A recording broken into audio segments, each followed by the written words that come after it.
कारागार भितर आत्महत्या हत्या अभियोग आणले परिवारवर्ग।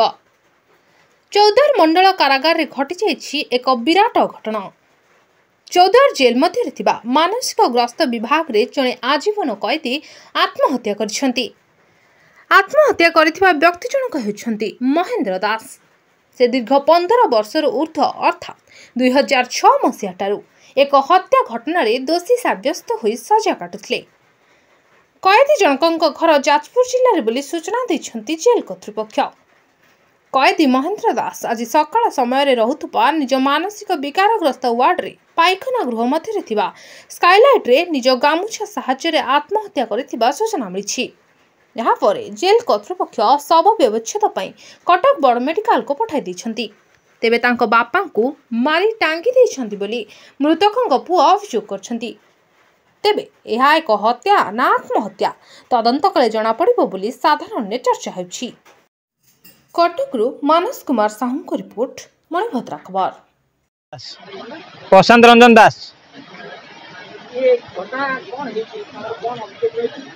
सर आज सकाळू 4-6 दिन है बापा फोन कर नथिले। बापा महेंद्र दास फोन करथिले।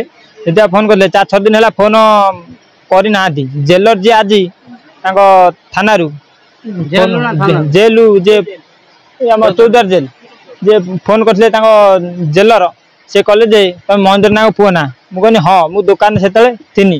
कहले तुम माँ को नंबरटा दियो। माँ को नंबरटा देला परे माँ को तांकर कौन फोन करी कहले। माँ मते फोन करी कहले जे कहले तू बापा देह सीरियस तू बाहरी था आमे जिबा। या एते आमे आसी देखुन जे एते मोटार गोटे बेकरे रसी हो कि गामुछा हो तांको भिड़ा आइकी मरा है जाइजी। ना ना तांको थाना भितरे मारी जन जेल भितरे मारी जन जोर जबरदस्त करिनु करिनु करिमु करिमु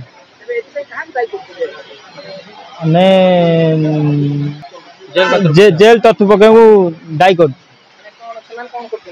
जोर जबरदस्ती तांको मरा है। आपण मानकर स्नेह श्रद्धा एवं भल पाइबा को पाथ्य करी मणिभद्रा खबर यूट्यूब फेसबुक एवं पोर्टाल ले तार सफलता बजाय रखिछि। यह को आहुरी लोकप्रिय करने को ई पेपर रो शुभारंभ मध्य करा जायछि। आमको यही भली प्रेरणा एवं सहयोग जोगाइबा सहित लाइक शेयर एवं सब्सक्राइब करंतु। मणिभद्रा खबर संपर्क जनतार।